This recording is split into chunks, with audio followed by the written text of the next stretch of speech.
大家好, I'm NathanRich, aka 火锅大王. I've been trying not to talk too much about Hong Kong recently. As the violence reaches higher and higher levels, it feels unsafe. But today I just want to tell you, while I have slammed the rioters in the past, I actually do agree with them about one thing. I want to extend an olive branch. I'm with you guys. Hong Kong needs to start following the basic law. Completely. In total.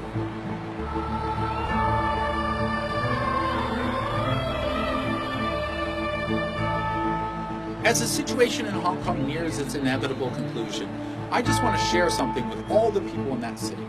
I want to share with you a perspective on what you could have fought for that would have been just. It would have been correct, right, and righteous. You could have fought for upholding Hong Kong's basic law.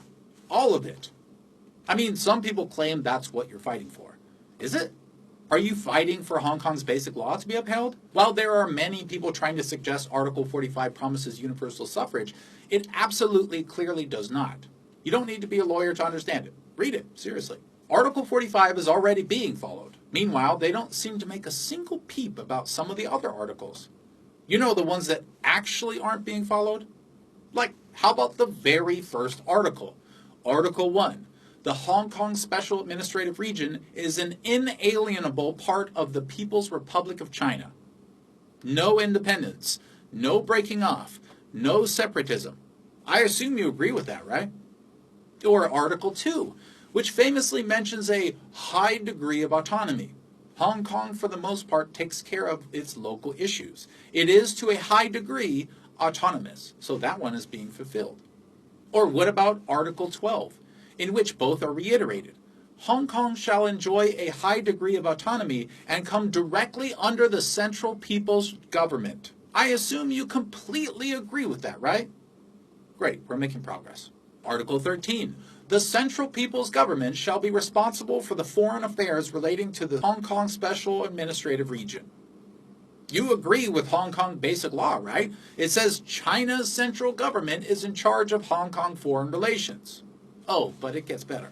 And Article 18 talks about if Hong Kong is in a situation that endangers national unity or security and is beyond the control of the government, the Central People's Government may issue an order applying the relevant national laws in the region. In the event that Hong Kong is overtaken by, right-wing ninjas who are setting people on fire and stoning people to death in the streets, China's central government can override local laws. You agree with that, right? I mean, this is basic law. Oh, and of course, Article 23. Hong Kong shall enact laws on its own to prohibit any act of treason, secession, sedition, subversion against the Central People's Government. And of course, to prohibit foreign political organizations or bodies from conducting political activities in the region, and to prohibit political organizations or bodies of the region from establishing ties with foreign political organizations or bodies. That's right, if you're fighting for basic law, you're fighting for subversion against China's central government to be illegal.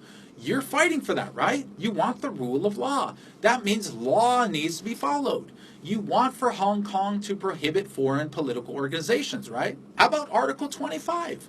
All Hong Kong residents shall be equal before the law. If an old lady stones someone to death, she should be prosecuted to a similar degree as the rioters who stoned a man to death for disagreeing with them. You agree, right? Rioters who are arrested could never be pardoned or unduly released because they must be treated the same as any other criminal, right? I agree. Many of the articles outline freedoms of Hong Kong residents, like freedom of speech, occupation, religion, marriage, etc., which I think everyone can agree for the most part are followed. But let's not skip over Basic Law 42. I just know you guys support this one, right? Hong Kong residents and other persons in Hong Kong shall have the obligation to abide by the laws in force in the Hong Kong Special Administrative Region. That's right. Basic law says you can't destroy Starbucks. You can't kill people in the street. You can't set people on fire. You have to follow the law. You agree with that, right? If you agree with everything I've said in this video and you're protesting peacefully, you have gained my support. I support Hong Kong basic law. If you only agree with a few of these things, or none of them, then you aren't fighting for the rule of law. You're fighting against the rule of law. You're fighting against the future of Hong Kong as an autonomous region. And all you can hope to achieve is defeat. Because though the news companies were tricked by you initially, more and more you're being exposed as liars, as frauds, as petty thugs. If you want Hong Kong to enact its own laws, I'm with you all the way. If not, you're going to lose. And make no mistake, any country trying to take part of China away from it is flirting with World War III. All because some people hate the rule of law. Let's keep doing what we can to prevent that. The imperial fascists won't stop themselves. It's up to us. Thanks, everybody. See you soon.